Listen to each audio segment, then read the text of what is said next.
And there's our new intro as we begin 2025. We've shortened it a little bit. Everybody knows after 9 years what our intro sounds like, so we're going a little shorter here. And in the first episode of 2025, let's just start out by talking about the big trends that will impact 2025. Joining us today is Lauren Shanesy. She is the writer of the cover story of the January issue of NACS Magazine that goes through some of the trends. So thanks for joining us today, Lauren. Thank you, Jeff. Good to be here. So when you looked at pulling together a cover story looking at trends, there are probably some things that you had in your mind that these will make the list. And then there were others that probably got added and was like, oh, that was interesting.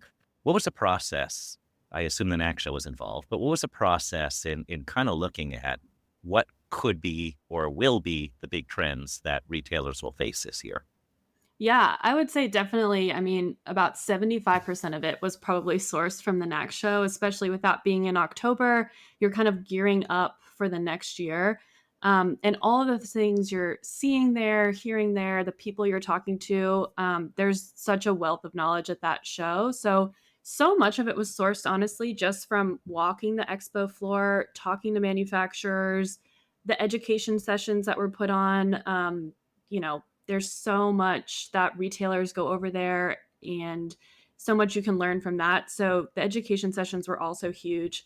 And then sourcing just from everyone around NACS, right? So everyone that went to the show, the things they saw, the things they heard, we kind of got a big group of people together and just debriefed on everything we saw and heard there and took everyone's observations and what they learned and kind of synthesized it into some of these larger overarching trends. And then some interviews with experts, researchers, retailers, everyone kind of involved in, the retail industry, food service, research firms like Circana.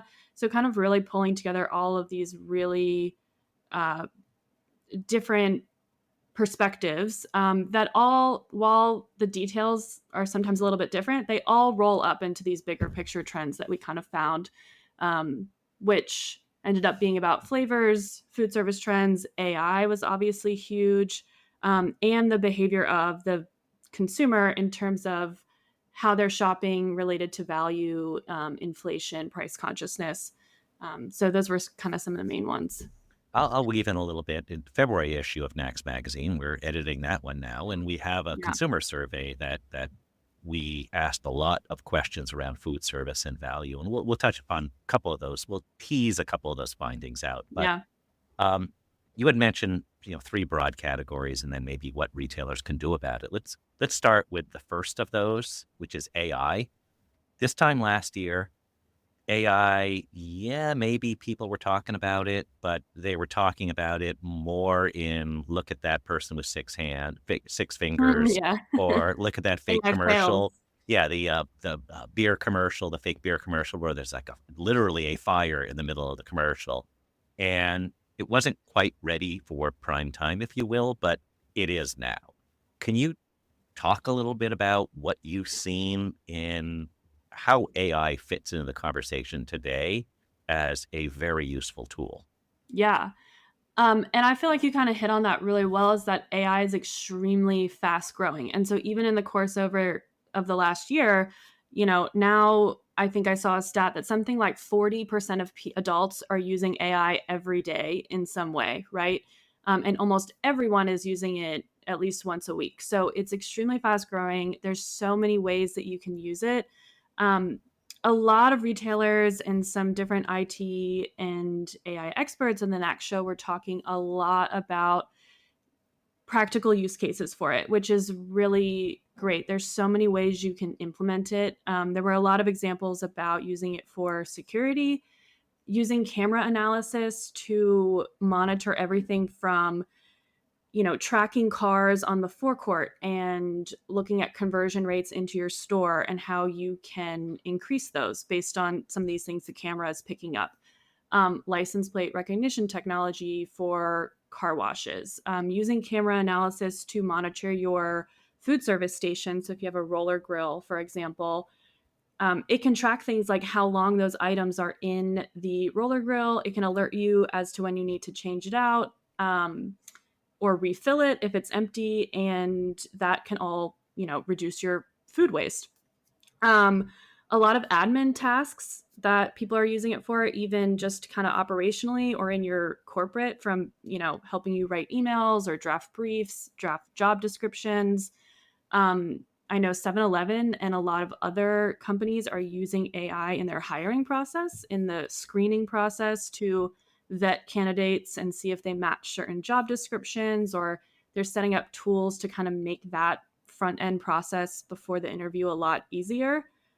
There's a lot of implications for inventory management, pricing, um, voice analytics to help you upsell your loyalty. If you're listening to cashiers at the register, what kind of language are they using to sell, get people to sign up for the loyalty program, right? And what's effective? And you can use that for training your other employees to kind of have a better sign up process.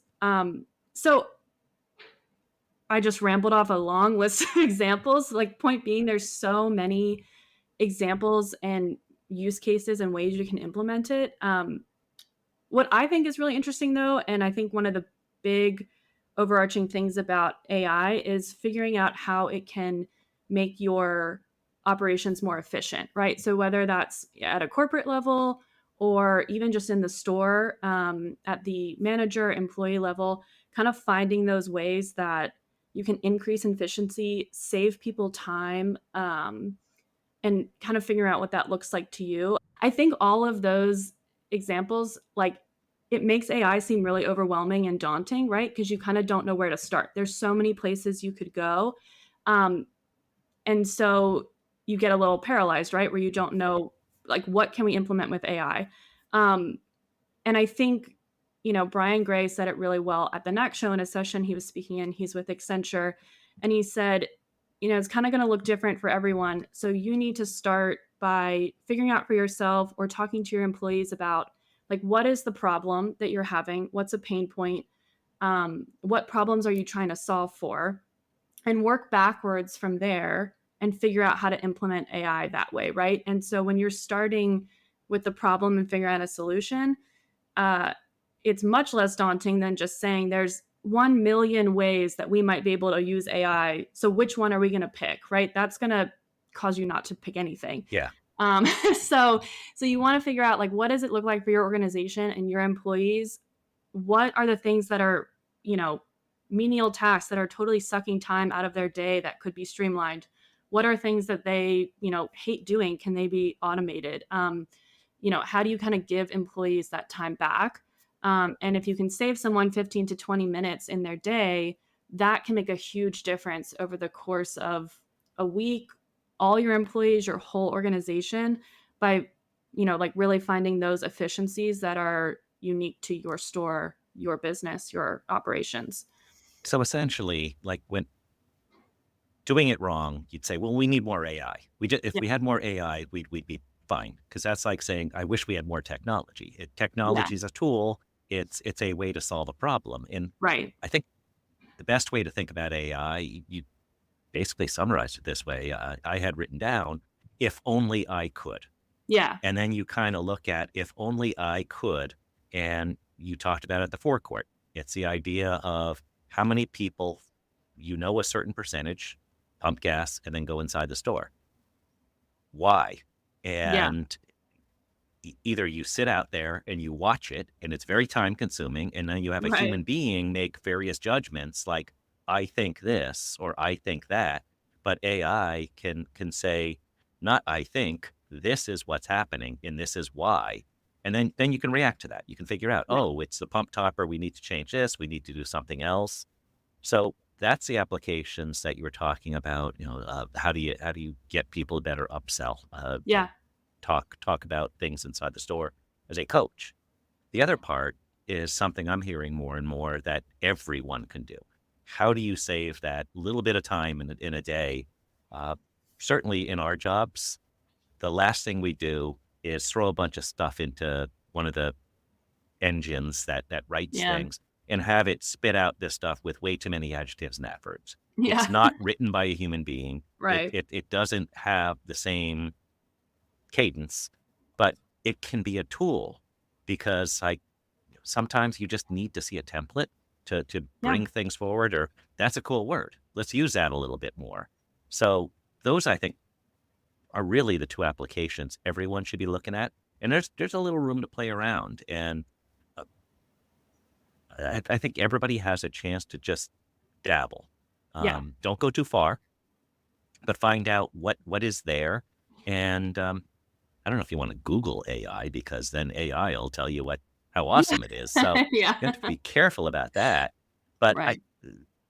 the reason that you listed it first is it is one of the biggest opportunities, not just for our industry, but for all industries. And if you're not playing, you might be left behind. Yeah, absolutely. And I feel like you touched on something that's important too, which is to kind of just dabble and see what happens. In one of the AI sessions I was in at the NACS show, Delone Wilson from Cubbies was talking about, he's a mid-size operator. He has something around 40 stores. And he said, I have no IT department. I just downloaded Chat GPT and started kind of playing around with it, seeing how it could work for me. Um, and there are ways that you can start using AI where you just kind of start experimenting. And, you want to be careful and, get the business account so you're not putting your data out there and Yeah.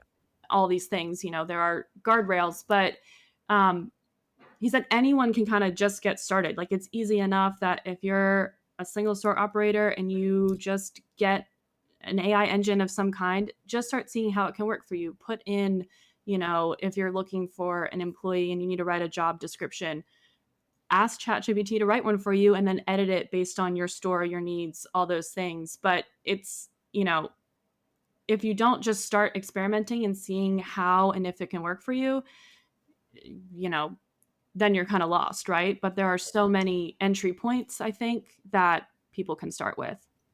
I would imagine when we have this conversation a year from now, things are going to be way different, but Yeah. AI will be one of those things we'll be talking about. And it will be just instead of dabbling, here's phase two, and here's how to take it a even further. Yeah. So we talked about AI. Hopefully everyone is paying attention, and let's dabble, let's move along, let's see where we can get things, um, some efficiencies out of AI. But let's also look at one of the other big things, and you talked about flavors and food Hmm. services as trend number two. We have seen how much our food service has grown in our industry. It's essentially doubled in the last Yeah. 20 years as a percent of in-store sales. But there's an awful lot more in the way of flavors, and that's something that you talked about a lot in your story. Yeah. I think there's a lot of individual flavors we can talk about. I think some of them are not necessarily new, obviously, like sweet and spicy flavors, particular spices. I know tropical flavors were really big this year, just kind of on the NAC show floor. Pickles, as always, are kind Mhm. of taking over every food category. I know you were very much on The the pickle pickle bandwagon, path, yes. the pickle path, we'll call it, of the NAC show expo floor. Um, but I think one of the things that I really noticed is kind of aside from these individual flavor profiles, um, that are trending, but sometimes can be kind of specific to a person. Uh, I noticed a huge, like, I'll call it a maximalist trend, which is kind of like, every product or flavor needed to be more or extra or elevated. There was, we have spicy, but we need more spicy, spicier flavors than they were before. I talked to some manufacturers that said consumers don't think our sour flavors are sour enough. We need more sour, extra sour, ultra sour, whatever. And then in addition to that, there's some flavor profiles where it's, fully loaded, we'll call it, chips that are all dressed or taco flavored or all these kind of, bigger flavor profiles that are fitting into some kind of maximalist category. And then additionally, I think that's translating also into beverages. You're seeing whether it's functional beverages or enhanced water, this kind of need to get more out of your drink. Mhm. So, in one beverage, you want energy and vitamins and protein. I saw protein water, um, caffeine, energy drinks have obviously always been big, but fitting all these elements into one product where the consumer kind of feels like they're not just drinking water, they're also getting their protein in because they're having a protein water after the gym or something. So these kind of combined, like functional, both maximalist flavors and I think maximalist products, which is kind of interesting. So basically, it's a convenience store concept. It's one store shopping. Just put it Yeah. all in one beverage, one food Green beverage. item, etc. Yeah. So maximalist, pronounced it right. I'm happy. Yeah. Did you coin that, or did you see somebody else coin that? I don't know. It potentially is in the back of my mind from somewhere, but It's a great phrase. So yeah. go online, patent it, copyright it, do something with that before somebody listening to this says, "Hey, I want to steal that phrase." Yeah, we'll see. I don't remember at this point, but I guess it's a common enough word that I don't necessarily have to have made it up. Yeah, put a fancy A logo trademark. next to it. Yes. So at the other end, talking about stuffing all this stuff in there, there's also the trend to go zero sugar, Yes. and we've noticed that in a consumer survey we're going to be talking about in the February NACS Magazine. 55% of Americans said they feel they should be eating a healthier diet. Now, Mhm. is zero sugar a healthier diet? Let's set that aside. But they're thinking about it, and particularly as we start the new year, they're really thinking about it. But you notice that there is a move towards let's take some calories, let's take some sugar out, and that's going to also appeal to people. Yeah, absolutely. I think obviously zero sugar in terms of drinks and sodas, that's, kind of been around for a bit, but I think, I've heard some manufacturers say you really at this point can't not be offering a zero sugar option of some kind. I think that kind of also translates just into the broader category in food service and snacks of, the better for you alternative snack category where consumers want a lot of protein in their snacks. They're looking for, I talked to David Portolatin from Circana, who, is an expert in food service research and retail. Um, he was saying protein's kind of like the number one thing consumers are looking for in their snacks. And so you really need to be offering a variety of different protein options, especially too. And, we'll get into the value stuff later about how consumers are shopping in the economy right now. But especially with the, trend for value as they are picking snacks maybe as a meal or in place of a meal, or they're kind of combining, a hot food service with some extra snacks. Um, you really have to be offering those better for you options because that's what they're looking for: high protein, kind of a quote unquote healthier. I think healthy is an arbitrary term in some capacity because that is going to mean something different to everyone, but those kind of better for you high protein snack options are really key. Yeah, and you transition perfectly to the third point, which is value. And a lot of times people, when they think of spending money on food, sometimes it's a calorie bomb. You want to be filled up, and Yeah. and if you don't have if you want to eat healthy, sometimes a salad may not fill you up as much as you'd like. Mhm. But stuffing it full of protein, you're yes, it's a snack, it's a meal. Yes, it's both of those things. Yeah. But value really popped, and it's also something we saw in the consumer survey that we'll be talking about more in the February issue. That the number one issue when we ask people, what is the number one issue in your community? What is the number one issue in the country? Open ended, so no judgment. Okay. We pre-populate. It was the economy and it was inflation, the price Yeah. of things. And those are definitely on top of people's minds. And that's definitely something that we're seeing in the industry as a big trend. Yeah, of course. And I think, that's having a big impact on consumers and their shopping behavior, right? So if you're worried about the economy, you're worried about your finances, you're going to shop differently. And I think one thing that I found, in the process of writing this article and talking to people that I actually found kind of surprising was that, a lot of these experts are saying that consumers are not necessarily down trading. Sometimes when you see inflation and you see people worry about, their budget, they start down trading. And that apparently is not really happening right now. What is instead happening is people are spending more intentionally, which means they're not buying cheaper stuff. They're buying maybe the same things or actually treating themselves a little bit more, but less often, right? So they're going in and they're saying, I'm going to treat myself to, buying a meal or buying a snack or what have you. I'm doing it less often so I can actually spend a little bit more on it this time and get something I really, really want. And they look at the situation not just as a price Mm. point, but they're looking at this total value equation and saying, like, what can I get for my money? What gives me more for my money? How can I treat myself without breaking the bank?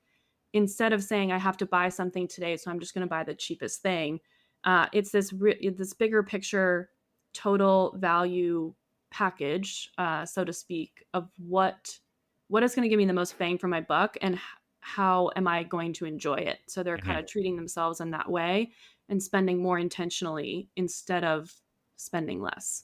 And so also, yeah, I think you touched upon it, is the competition isn't just with other, if they're looking cutting, if consumers are looking at cutting back on trips or Yeah. shopping occasions, then you're not just competing with everybody else that sells similar products to you. You're competing with what they do at home. And I Mhm. think there's a McDonald's commercial airing in the market now. And it basically, the gist of it, it's a morning breakfast commercial. And it's a narrator talking through it. And he says, um, your you say you want breakfast and your partner says, well, there's a couple eggs in the fridge. And then the narrator says, and obviously that's not a relationship that's working because that Yeah. person does not get you. What Yeah. what you really wanted was McDonald's. And so Right.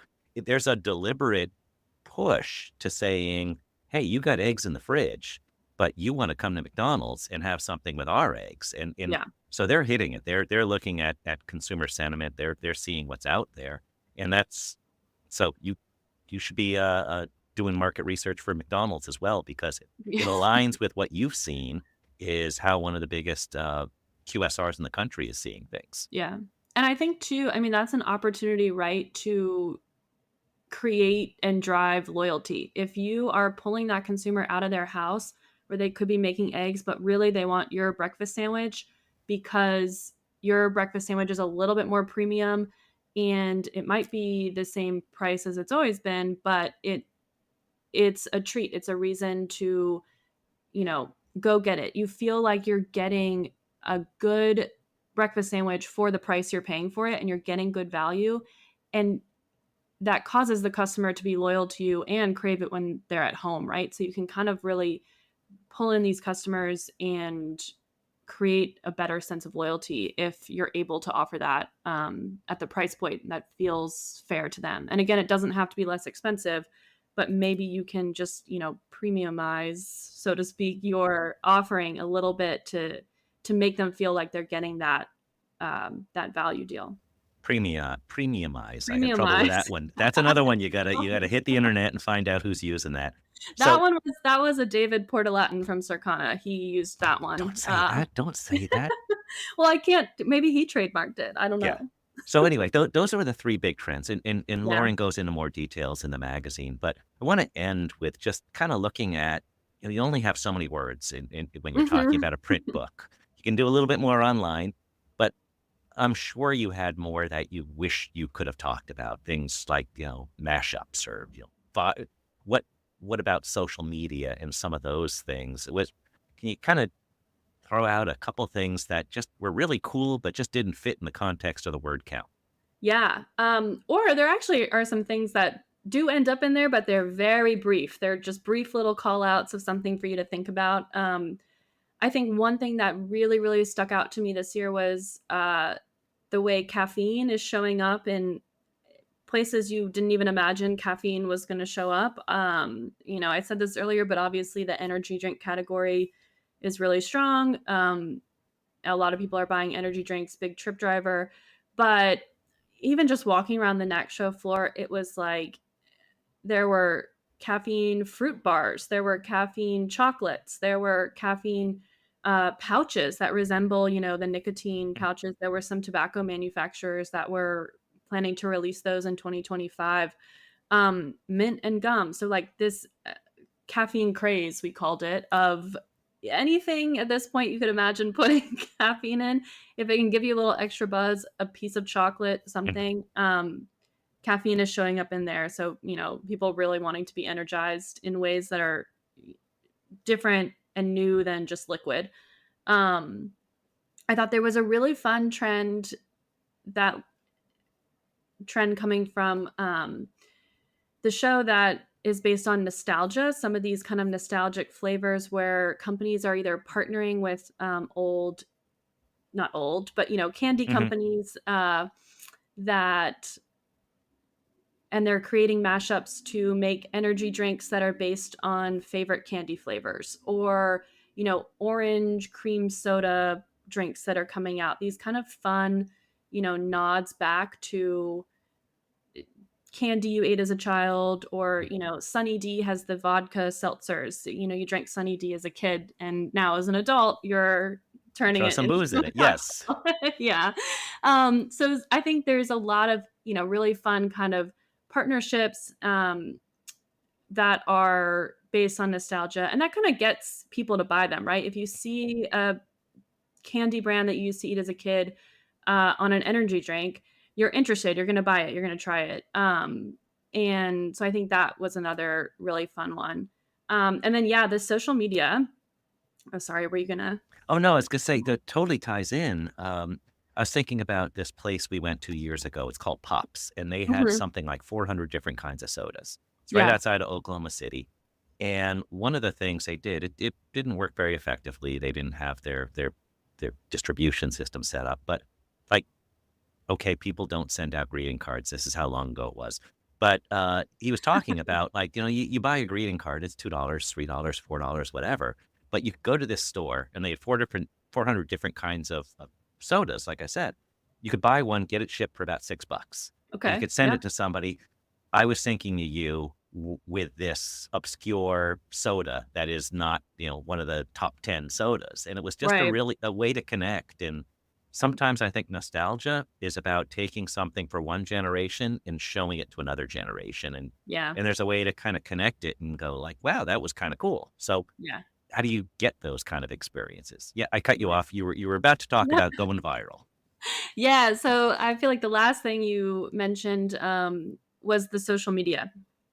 So that one is really interesting. I think there's, a lot of manufacturers and retailers as well are paying attention to what consumers are organically doing on social media themselves, and kind of responding to that.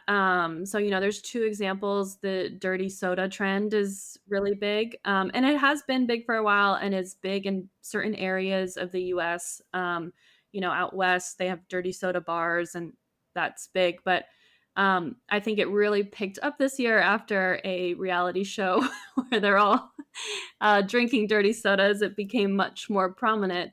But consumers are going into these stores where they don't offer, and I'll back up for a second and say, if you don't know what dirty soda is, when you take a soda and you put in, flavoring and maybe some cream, you're kind of making this experiential beverage. For example, a Diet Coke and coconut syrup and cream, right? It's just one of 1,000 ways you can customize this drink. Um, but some retailers are putting out now, dirty soda bars where they know consumers are coming, and, making them themselves from the little coffee creamer, or, they're kind of cobbling it together and filming it and putting it on TikTok, putting it on Instagram, what their particular dirty soda is. So I think there are some retailers that are now kind of setting that up for them, and they're responding to it, and they're seeing people are already doing this. So let's be the place that they're going to do it, right? Which is really smart. Manufacturers as well. There were some, I was talking to some representatives from Coca-Cola at the NACS show, and they saw on social media that people just on their own were combining Sprite and iced tea into a drink. I don't know if anyone knows where that started or where it came from, but people were doing it. It was on TikTok, making Sprites with iced tea. And so Coke said, well, let's bottle it. Let's put out a limited time drink. This is a drink people are already making, so obviously they want it. Like the demand is just kind of showing up in front of them. Um, and so they had it at the NACS show this year, the Sprite plus tea, which is just a bottled version of that. I tried it. It was delicious if you like tea and Sprite. But I think that's just another really cool example of just watching what people are doing and answering to it and being the place that, you know, they can be filming those videos. It's, good branding for you and you're responding to what the consumers are already telling you they want. And speaking of branding, at the NAC show, I noticed these T-shirts, and on the back it said Sprite plus tea, Yeah. and my first reaction is, "What is this? I need to Google it." Yeah. And then you find out, oh, that's a trend, and so Yeah. you can't just have one; you have to tell people about it. And I think the other Mhm. one that you see a lot is people talk about hacks, and in hacks, I think when you found this on TikTok and you combine this, Mhm. it might be annoying to some retailers if like you're bypassing some system or, doing Sure. whatever. But if you embrace it and you make people feel welcome and in bringing them into their hack or something that's social media and do it quickly, you Mhm. can probably get some attention and some sales out of it. Yeah. And who's to say it's, long standing? The thing about those viral trends is often they are fleeting, and that's okay. So yeah, maybe you get a boost in sales. Maybe you become, a customer discovers your store by knowing it's a place to create a custom drink or something that they want to make or, you know, whatever. There is a lot of value and payoff in even some of those fleeting viral trends, which I think is, really interesting and can be fun to play off of. So you've given us a lot to think about. If three big trends, a whole bunch of other takeaways. If you didn't find something or you have something that didn't fit any of that, reach out to Lauren, reach out to me, reach out to the content team. We'd love to cover these things. But Lauren, thank you for giving a great overview of what's in the magazine and what's in store for retailers in 2025. Awesome. Thank you, Jeff. Happy to do it. This was a lot of fun. And thank you all for listening to Convenience Matters. Convenience Matters is brought to you by NACS and produced in partnership with Human Factor. For more information, visit convenience.org.